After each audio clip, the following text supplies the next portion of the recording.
انا فتحنا لک فتحا مبینا نازل فرما کر صحابہ کرام علیہم الرضوان کو ایک عظیم خوشخبری سنائی۔ حضور اکرم صلی اللہ تعالی علیہ وسلم تو جانتے ہی تھے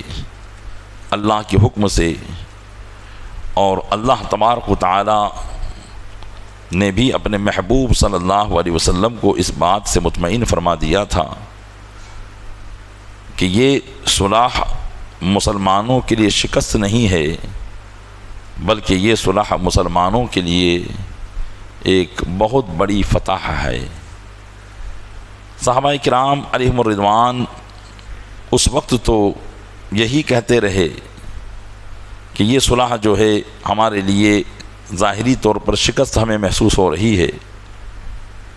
لیکن جب صحابہ نے بعد میں اس کے اثرات کو دیکھا تو وہ یہ کہتے تھے کہ اسلام کو صلح حدیبیہ سے بڑھ کر کوئی فتح ملی ہی نہیں ہے۔ اللہ تبارک و تعالیٰ نے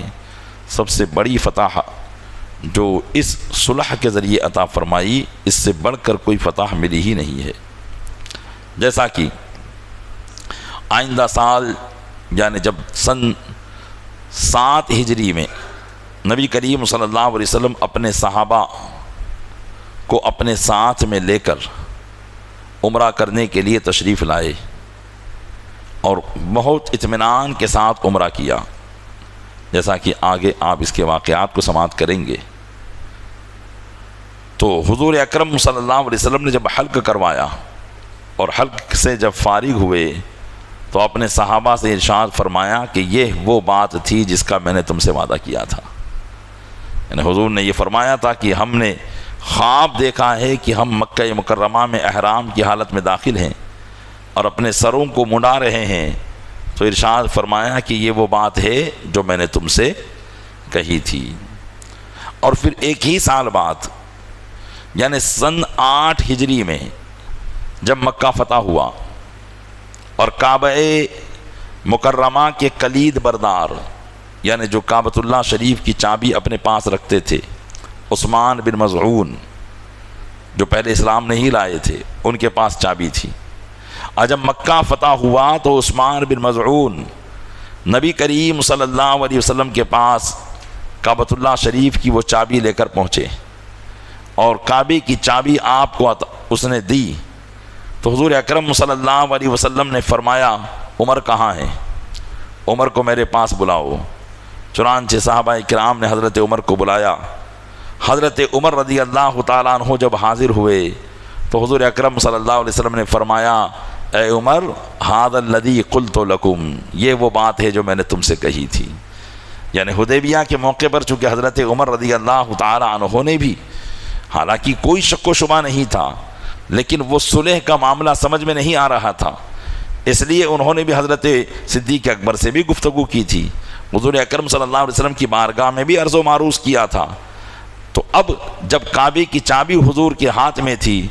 ایک وہ وقت تھا کہ کعبے کا طواف کرنے کے لیے نہیں دیا جا رہا تھا، اور آج 2 ہی سال کے بعد وہ وقت ہے کہ کعبے کی چابی حضور کے ہاتھ میں ہے۔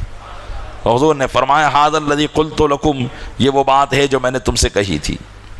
اور جب 10 ہجری میں حجۃ الوداع کے موقع پر حضور عرفات میں تشریف فرما ہوئے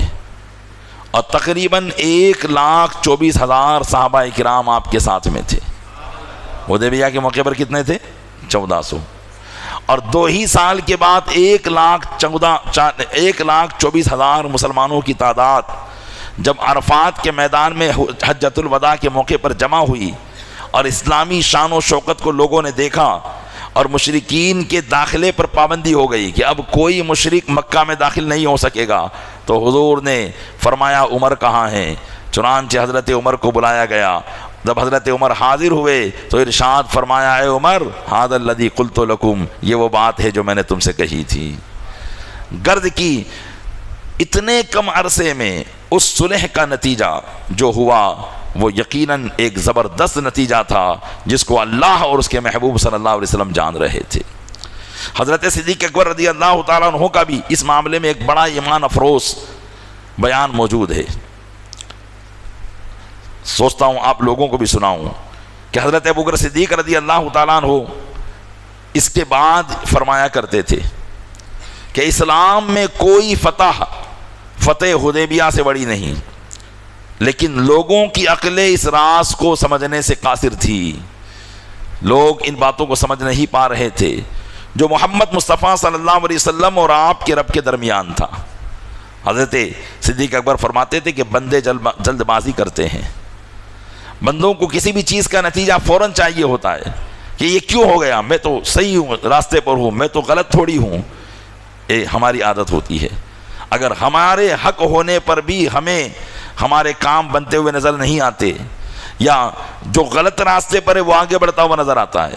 اور ہم صحیح راستے پر ہونے کے باوجود بظاہر ایسا لگتا ہے کہ ہمیں کامیابی نہیں مل رہی ہے، تو حضرت صدیق اکبر رضی اللہ تعالیٰ عنہ فرماتے ہیں کہ بندے جلد بازی کرتے ہیں اور اللہ تعالیٰ بندوں کی طرح جلد بازی نہیں فرماتا ہے، وہ اپنی حکمتوں سے معاملات کو انجام دیتا ہے، اس کی حکمتیں بہت سے کاموں میں پوشیدہ ہوتی ہے۔ بسا اوقات ہم کسی چیز کو اپنے لیے شکست سمجھ رہے ہوتے ہیں، ہار سمجھ رہے ہوتے ہیں، لیکن اللہ عز و جل کے نزدیک وہی ہمارے لیے ترقی کی پہلی سیڑھی ہوا کرتی ہے، وہی ہمارے لیے ترقی کا راستہ ہوا کرتا ہے جسے ہم سمجھ نہیں پاتے، اور پھر اللہ تعالیٰ اپنی حکمت سے سارے امور کو انجام تک پہنچا دیتا ہے۔ حضرت صدیق اکبر نے اپنے سلسلے کلام کو جاری رکھتے ہوئے ارشاد فرمایا کہ میں نے حجۃ الوداع کے موقع پر سہیل بن عمرو کو دیکھا۔ کون سہیل بن عمرو؟ جو حضور اکرم صلی اللہ تعالی علیہ وسلم سے صلح کرنے کے لیے آیا تھا، اور جب حضور نے حضرت علی سے فرمایا کہ لکھو بسم اللہ الرحمن الرحیم، تو سہیل نے کہا تھا بسم اللہ نہیں لکھی جائے گی، بسم اللہم لکھا جائے گا، اور جب لکھا گیا کہ یہ خط محمد الرسول اللہ کی جانب سے ہے تو اس نے کہا رسول اللہ کون ہے ہم نہیں جانتے، اگر یہی بات جان لیتے اور مان لیتے تو پھر جھگڑا ہی کس بات کا تھا، یہ نہیں لکھا جائے گا۔ حضرت صدیق اکبر فرماتے ہیں کہ 2 ہی سال کے اندر میں نے سہیل کو دیکھا کہ جب حضور اونٹوں کو ذبح کر رہے تھے تو سہیل بن عمرو حجۃ الوداع کے موقع پر اونٹوں کو پکڑ پکڑ کر حضور کی بارگاہ میں پیش کر رہا تھا، حضور کی بارگاہ میں پیش کر رہا تھا، ایمان لے آئے تھے، اور جب حجام نے سرور عالم صلی اللہ علیہ وسلم کا حلق کیا تو وہ سہیل بن عمرو جو آپ کو محمد الرسول اللہ ماننے کے لیے تیار نہیں تھا، آپ کے موئے مبارک کو لے کر اپنی آنکھوں پہ رکھ رہا تھا، اپنے دل پہ رکھ رہا تھا، اور اس کو سنبھال کر رکھ رہا تھا، چن رہا تھا۔ حضرت صدیق اکبر فرماتے ہیں کہ مجھے سہیل کا وہ انکار یاد آ رہا تھا کہ ایک زمانہ وہ تھا کہ یہ محمد الرسول اللہ ماننے کے لیے تیار نہیں تھا، اور آج وہ ہے کہ ان کے قدموں پر جان قربان کرنے کے لیے آگے بڑھا ہوا ہے۔ تو یہ فتح حضرت صدیق اکبر فرماتے تھے کہ اللہ تبارک و تعالیٰ نے فتح حدیبیہ سے بڑھ کر کوئی فتح مسلمانوں کو عطا نہیں فرمائی۔ اللہ کے محبوب صلی اللہ علیہ وسلم بخوبی جانتے تھے، اور نبی کریم صلی اللہ علیہ وسلم نے اس صلح کے ذریعے بہت سی خوریزیوں کو ختم کر دیا تھا، اس لیے کہ آپ نے سنا کہ جب سے حضور اکرم صلی اللہ علیہ وسلم مدینہ منورہ تشریف لائے تھے 3 جنگیں لڑی جا چکی تھی، ایک جنگ کے اندر نہ جانے کتنے خون بہا دیے جاتے ہیں، نہ جانے کتنے لوگ قتل کر دیے جاتے ہیں، لیکن اہل مکہ سے 10 سال کی صلح کر کے حضور اکرم صلی اللہ علیہ وسلم نے ان جنگوں پر پابندی لگا دی، اور پھر اس کا اثر یہ ہوا کہ ایک شرط یہ رکھی گئی تھی کہ عرب کے جو قبیلے مسلمانوں سے ملنا چاہیں وہ مسلمانوں سے جا کر مل جائے، اور جو قبیلے قریش مکہ سے ملنا چاہیں وہ قریش مکہ سے مل جائے۔ تو جب یہ صلح کی شرط اہل عرب کو معلوم ہوئی، جو ابھی تک قریش کے خوف کی وجہ سے اسلام نہیں لا رہے تھے، وہ جوگ در جوگ مدینہ منورہ میں داخل ہوئے، قبیلے کے قبیلے آئے اور حضور کے دست حق پرست پر ایمان لے آئے۔ اس شرط کا ایک نتیجہ یہ نکلا کہ بہت سے لوگ آ کر مسلمان ہو گئے، اس لیے تو 2 سال کے قلیل عرصے میں 1400 سے 1 لاکھ سے بھی زائد صحابہ کی تعداد پہنچی۔ اس کی وجہ یہی تھی کہ اس صلح کے ذریعے حضور اکرم صلی اللہ علیہ وسلم نے جو فائدہ دیکھا تھا وہ حجۃ الوداع کے موقع پر نظر آ رہا تھا۔ اب آئیے حضور اکرم صلی اللہ علیہ وسلم نے اپنے ان وعدوں کو کس طریقے سے نبھایا جو اہل مکہ سے کیے تھے۔ آپ نے یہ بھی سنا تھا کہ سہیل بن عمرو نے ایک شرط یہ رکھی تھی کہ اگر مکہ مکرمہ کا کوئی رہنے والا اسلام لا کر اپنے ولی کی اجازت کے بغیر اگر مدینہ جائے گا تو محمد صلی اللہ علیہ وسلم پر لازم ہوگا کہ وہ اسے واپس کر دیں. محمد صلی اللہ علیہ وسلم پر لازم ہوگا کہ وہ اسے واپس کر دیں. اور اگر مدینے سے کوئی آ جائے گا مکہ میں تو ہم اسے واپس نہیں ہونے دیں گے, ہم اسے وہیں گرفتار کر کے رکھیں گے. حضور اکرم صلی اللہ علیہ وسلم نے بخوبی اس عہد نامے کو نبھایا. حضرت ابو بصیر رضی اللہ تعالیٰ عنہ یہ مکہ مکرمہ ہی میں تھے اور اپنے گھر والوں کے ظلم و ستم کے جو ہے پہاڑ جھیل رہے تھے. اس قدر اسلام لانے پر ان کے گھر والے ظلم و ستم کرتے تھے. ایک دن حضرت ابو بصیر رضی اللہ تعالیٰ عنہ اپنے گھر والوں سے موقع پا کر خاموشی کے ساتھ چپکے سے مکہ مکرمہ سے مدینہ منورہ کی طرف چلے گئے اور پیدل پیدل مدینہ منورہ کا راستہ انہوں نے طے کیا, اس حال میں کہ جب وہ مدینہ منورہ پہنچے ہیں تو ان کے پیروں میں چھالے پڑ گئے تھے. حضور اکرم صلی اللہ علیہ وسلم کی بارگاہ میں حاضر ہوئے, چہرے اقدس کو دیکھا تو سفر کی ساری تھکانیں گویا کہ بھول چکے تھے. انہیں اب احساس ہی نہیں تھا کہ وہ کہاں سے بھاگ کر آ رہے ہیں, کیا ہے. ہر قسم کا رنج و غم وہ بھول چکے تھے. اپنے آقا صلی اللہ علیہ وسلم کی بارگاہ میں حاضر ہو گئے. نبی کریم صلی اللہ علیہ وسلم نے جب انہیں دیکھا تو انہیں رکنے کے لیے کہا, لیکن ادھر حضرت ابو بصیر کے لیے ایک نئی آزمائش ہو گئی کہ ان کے جو رشتہ دار تھے اخنس بن شریق اور اظہر بن عبد عوف, انہوں نے ایک خط نبی کریم صلی اللہ علیہ وسلم کی بارگاہ میں لکھا جس میں یہ لکھا تھا کہ محمد صلی اللہ علیہ وسلم تمہیں معلوم ہو کہ ہمارا ایک عزیز ابو بصیر ہماری اجازت کے بغیر یہاں سے بھاگ کر آپ کے پاس پہنچ گیا ہے, لہذا طے شدہ معاہدے کے مطابق اسے آپ فوراً ہمارے ان دو آدمیوں کے ساتھ بھیج دیجئے. اخنس بن شریق نے خنیس بن عامر اور ایک اور شخص کو ساتھ میں کر دیا تھا کہ وہ دونوں حضور کی بارگاہ میں جائیں اور یہ خط پیش کریں اور ابو بصیر کو واپس ہمارے پاس لے کر آئیں. چنانچہ یہ دونوں حضور اکرم صلی اللہ علیہ وسلم کی بارگاہ میں پہنچے. حضرت ابی بن کعب رضی اللہ تعالیٰ عنہ نے وہ خط پڑھ کر حضور اکرم صلی اللہ علیہ وسلم کی بارگاہ میں سنایا. نبی مکرم صلی اللہ علیہ وسلم نے حضرت ابو بصیر کو بلایا اور ان دونوں آدمیوں کے حوالے کر دیا اور کہا کہ لے جاؤ. حضرت ابو بصیر کہنے لگے, یا رسول اللہ, کیا آپ مجھے کافروں کے حوالے فرما رہے ہیں؟ میں تو ان کے ظلم و ستم سے چھوٹ کر آپ کی بارگاہ میں آیا ہوں, یہ مجھے واپس جو ہے ماریں گے. کہیں ایسا نہ ہو کہ ان کی سختیوں کی وجہ سے میں ایمان سے محروم ہو جاؤں, کہیں ایسا نہ ہو کہ ان کی تکالیف کی وجہ سے مجھے ایمان سے محروم ہونا پڑے. نبی کریم صلی اللہ علیہ وسلم نے جب حضرت ابو بصیر کی یہ طلب دیکھی تو حضور اکرم صلی اللہ علیہ وسلم ان کے پاس میں آئے اور نہایت شفقت بھرے انداز میں حضرت ابو بصیر سے فرمایا, یا ابا بصیر, انا قد اعطینا هؤلاء القوم ما قد علمت ولا يصلح لنا في ديننا الغدر. اے ابو بصیر, بے شک ہم نے اپنی اس قوم سے معاہدہ کیا ہوا ہے جسے تم جانتے ہو, اور ہمارا دین اس بات کی اجازت نہیں دیتا کہ ہم کسی کے ساتھ غدر کریں, ہم کسی کے ساتھ دھوکہ کریں. وَإِنَّ اللَّهَ تَعَالَى جَاعِلٌ لَكَ وَلِمَن مَّعَكَ مِنَ الْمُسْلِمِينَ فَرَجًا وَمَخْرَجًا, اور بے شک اللہ تبارک و تعالیٰ تیرے لیے اور جتنے بھی مسلمان مکہ میں قید ہیں ان سب کے لیے آسانی کا راستہ پیدا فرما دے گا.